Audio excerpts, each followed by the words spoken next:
Did the plays make us mad as we realize next show is December 7th, Pearl Harbor Day?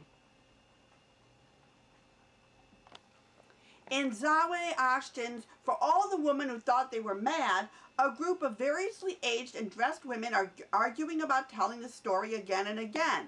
Some are dressed in traditional African clothes and others in modern dress. They argue in cryptic poetry around a glass cube housing an office setting where Joy is encased, working hard to get a well-deserved promotion. A boss enters filled with innuendo about the promotion and an air of sexual harassment. The other characters wind up going into the cube to have a word with Joy, but Joy remains in the cube where strange things happen to her. I kept waiting for something to happen that would clarify what was going on and to figure out what the point of the play was. Unfortunately, nothing ever made sense to me. What was the story that was so urgent to tell? Why was Joy trapped in this cube while the narrator of Women could enter it against the wishes of the others? What were we supposed to feel about Joy and the story these women were so anxious to tell? I'm sorry, but this play was totally lost on me. I don't even understand the title. Even reading the script, I couldn't figure out the point. Maybe I'm mad not to comprehend what was going on, so I'm giving this an unhappy face, but other people might find it very moving. BrandoCapote, conceived by Sarah and Reed Farrington, written by Sarah Farrington and directed by Reed Farrington. Let's see. It uses their signature multimedia take on pop culture icon, have turned their unique view of a 1957 New Yorker Truman Capote interview, it's actually a profile, of Marlon Brando while on location in Japan for the movie Sayonara. They have blended this with several scenes from Brando's movies. Brando's son, Christian's murder of his sister Cheyenne's boyfriend. No is used as an underlying expressionistic theme. And this is a very non-linear, repetitious, and for me it was difficult to understand the dialogue. Yeah, I could understand the dialogue, and some of it actually came from the profile piece, but it made it very confusing by extending the time period up to 2004 and supposedly superimposing an idea of purgatory and Capote as a devil, but he's played by a woman. In a Japanese kimono. Right, and the kimonos were extremely beautiful. And there was also voiceover, so it's like they were mouthing the text with the voiceover. It was all, it didn't work. I mean, I've loved their stuff in the past. They did this boxing thing and this Christmas Carol thing, and you like the Casablanca thing. Yeah. I think they're starting to wear thin on me, though. Yeah, I mean, again, what I did like, though, was the precision and the ensemble work, but I was extremely bored by this, and it just felt like I couldn't make heads or tails of why anything was happening. And I had trouble with the dialogue. It was just too staticky. So, I mean, you know, except for the movies, because I know the movies so well, and because I love Truman Capote, I kind of like that part of it. But I'm going to give it a, I don't know, unhappy face plus or a mixed face minus. I give it mixed face minus. I just want to clarify, by unhappy face plus means that it was a little bit better than unhappy. I wasn't completely unhappy with it. It had moments that I enjoyed. Once again, Richard Nelson goes to Rhinebeck, New York at dinner time to focus on a family and friends. This time we get to hear all about the Michaels. Everyone converges on Kate Harris's house while she prepares quiche and salad for Rose Michael, a former dancer choreographer, as her former company gathers around her.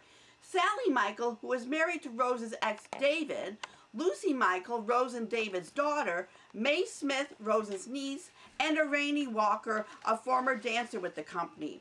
From what I could gather, they are going through Rose's memorabilia for a retrospective that they are doing for Rose, who is dying of ovarian cancer. They bring up Alice, who is the love of Rose's life that inspired her best work. This is better than Nelson's other jury families, as at least in this one we get a little action, when May and Charlotte do this wonderful dance in the kitchen from Dan Wagner.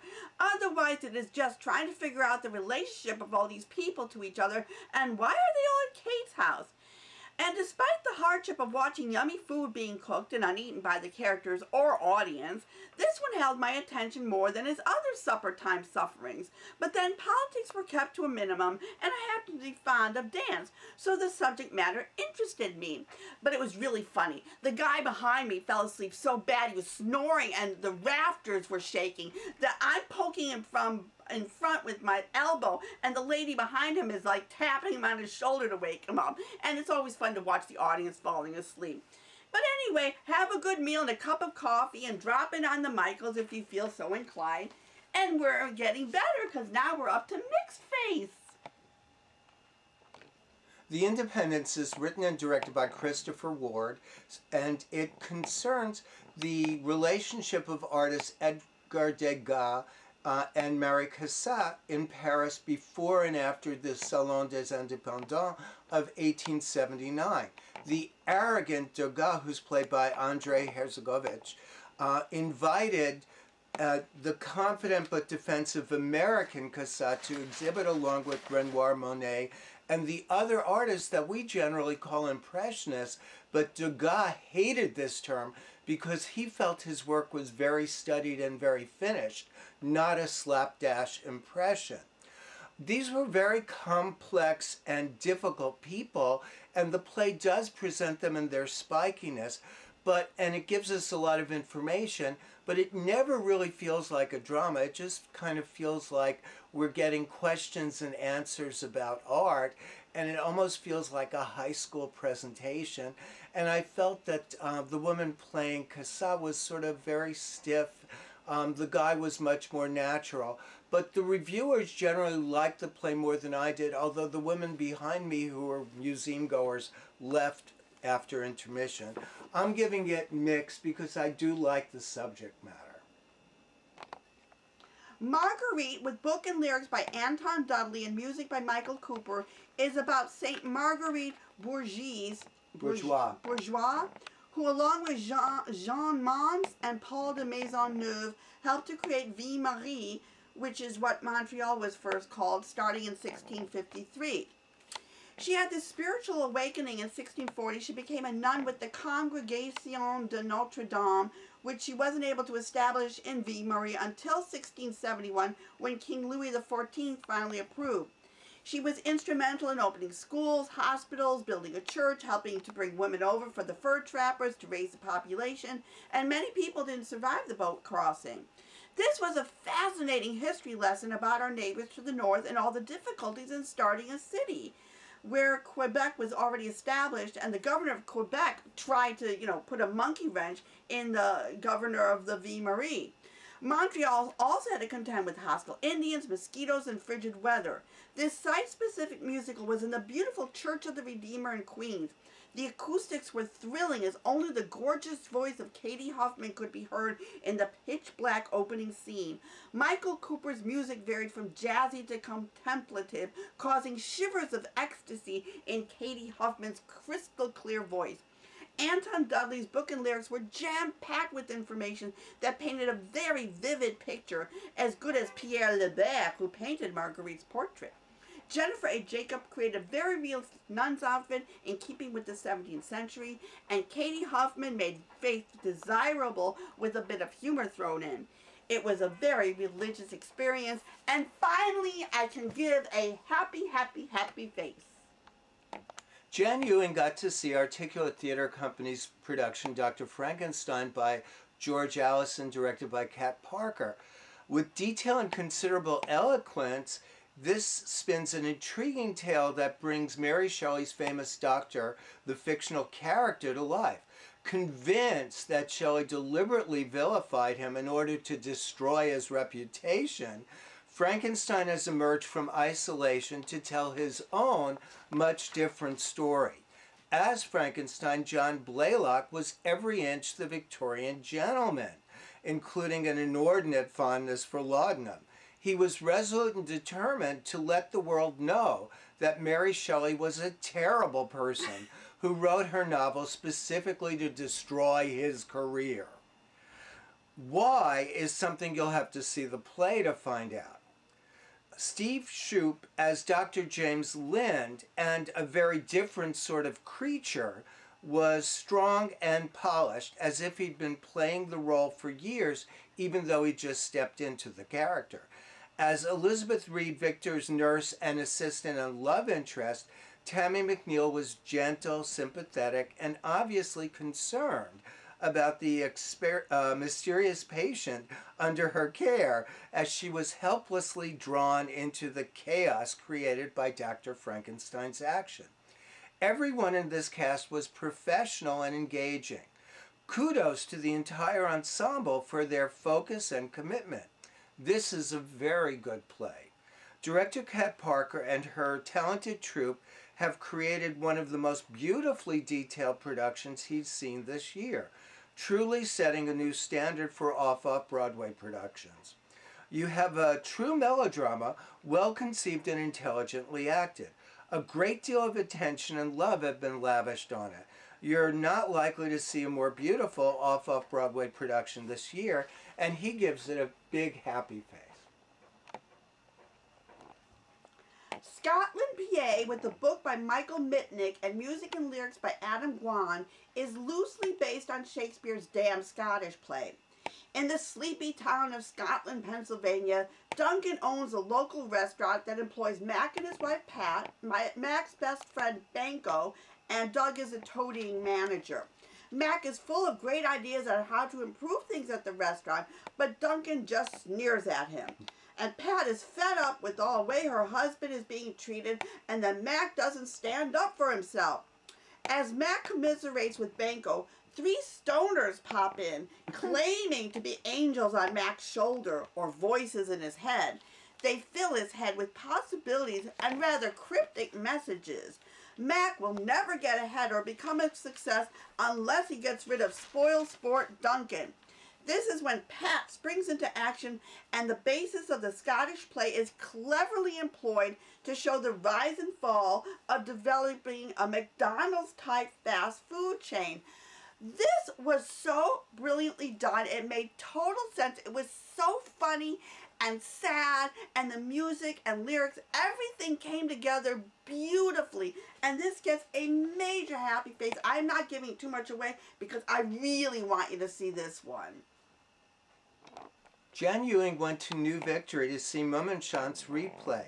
This troupe, founded in 1972, has become famous all over the world for the fascinating way in which it uses masks, forms, lights, shadows, and subtle choreography to create a fantasy world that speaks through movement and clever puppet play without ever saying a word. When he went, he attended a matinee, and other than the superb artistry, the brilliant presentation, and the extraordinary humanity of the performers, he really loved the way the children and the audience reacted to the show.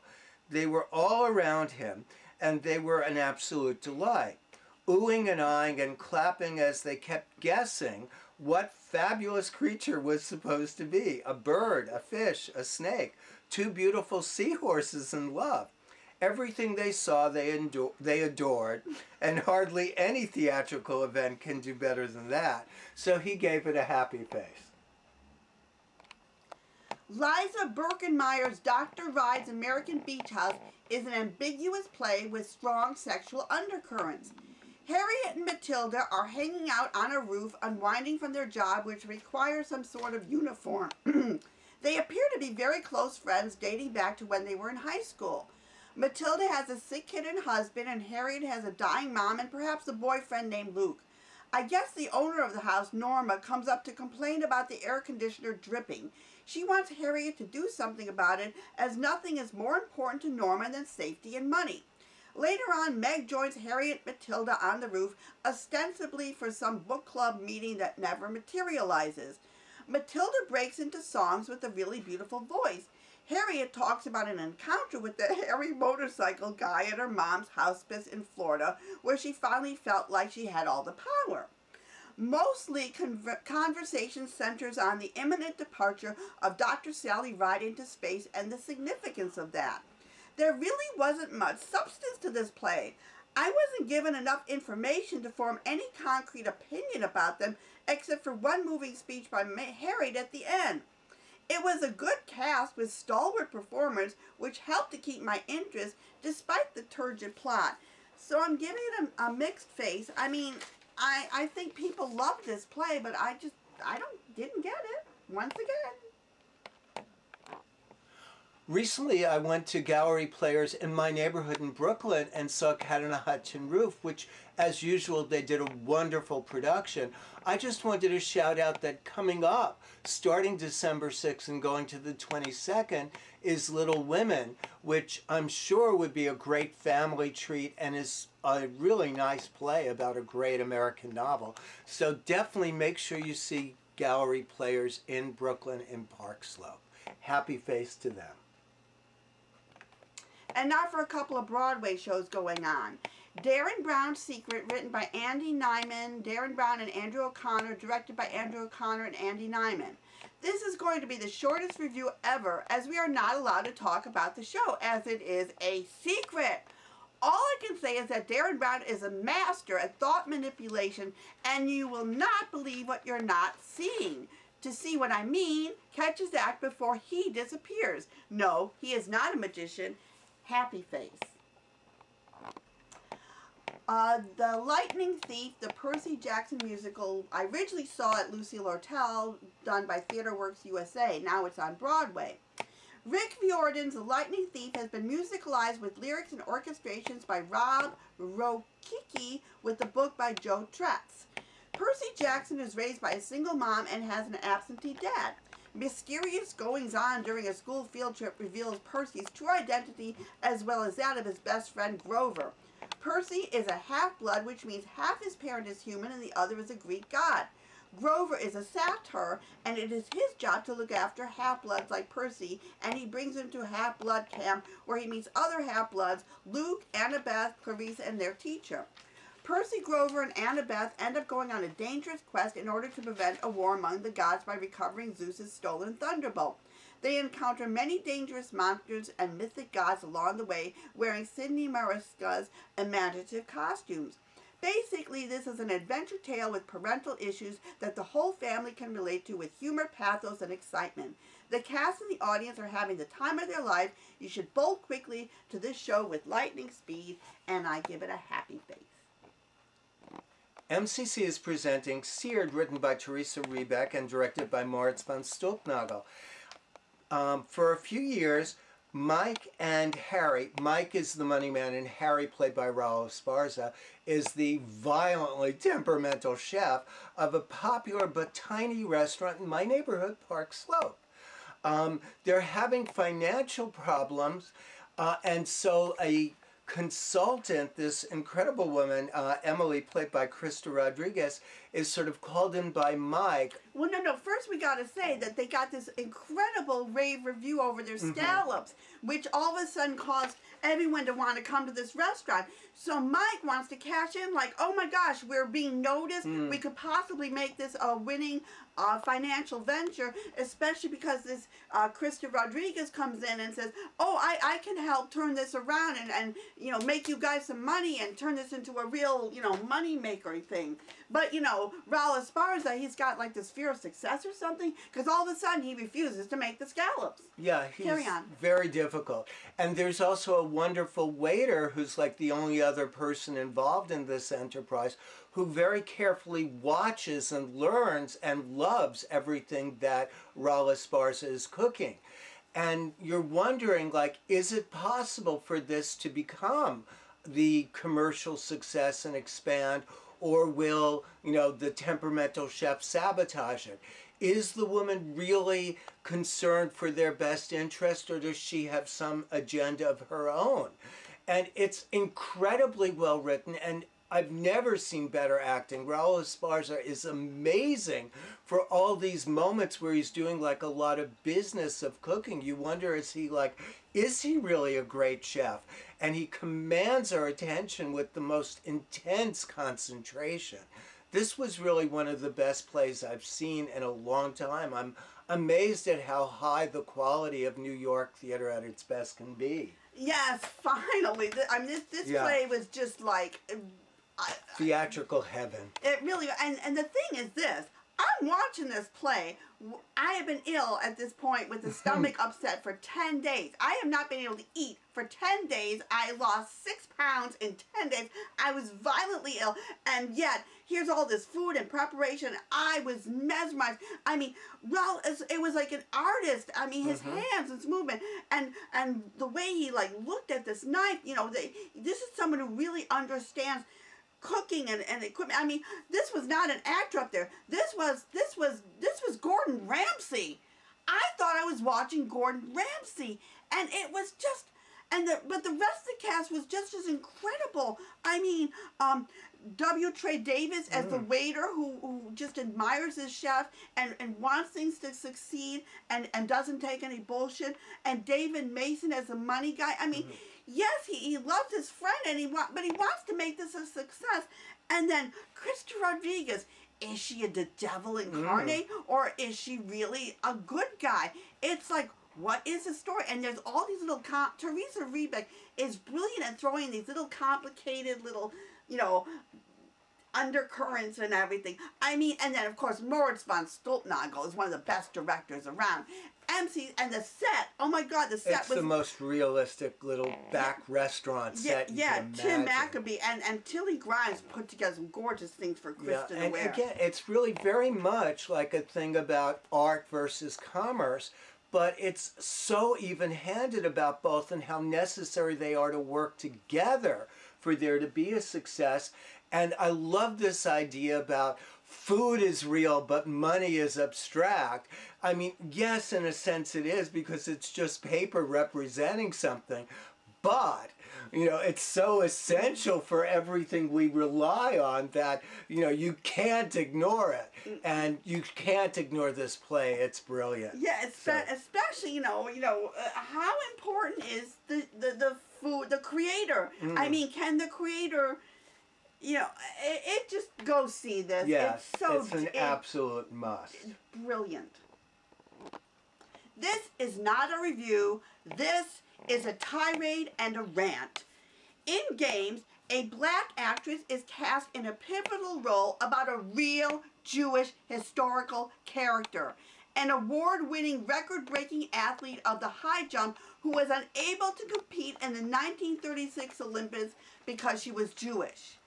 There was a talk of boycotting the Games, but it came to no fruition. In fact, the American Jewish athletes were replaced by black athletes so as not to offend Hitler. This is real history. I can't boycott those Games, but I can urge a boycott of this play. This production is trying to erase the Jewish people. In the talkback, they were concerned they might offend someone, but that didn't stop them because they knew nobody cares about the Jews. You offend a black or gay or woman and immediately you are fired or are vilified.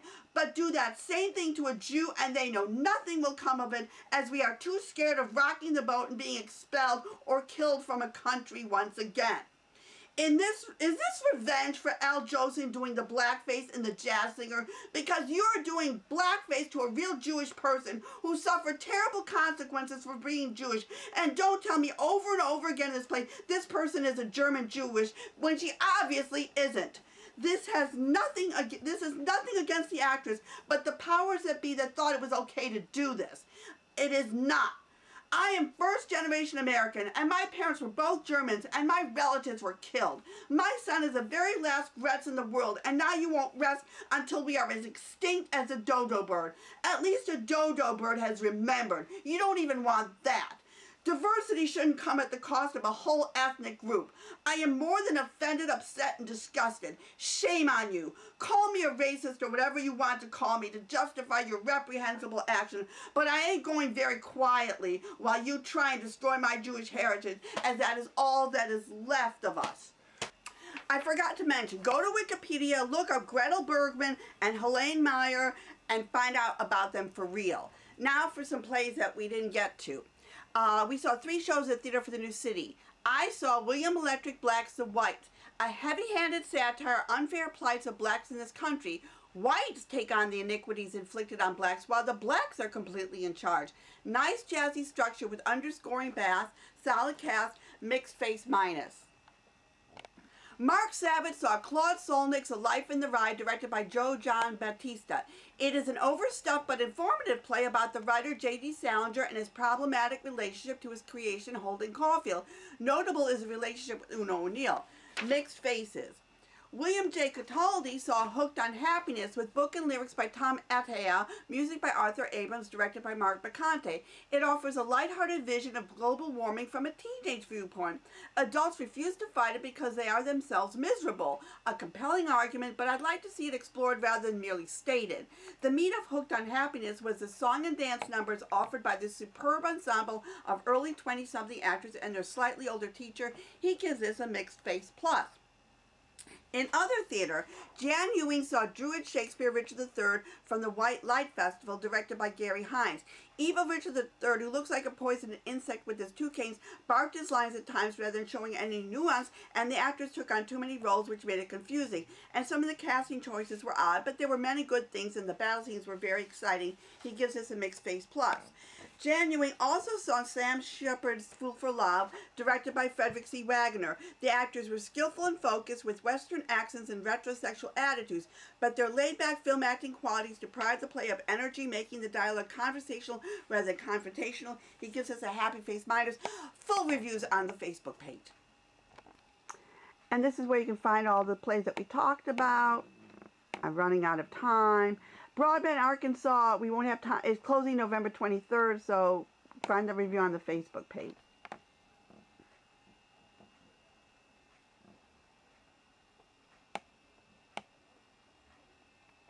Bella Bella, you'll have to find on the Facebook page, too.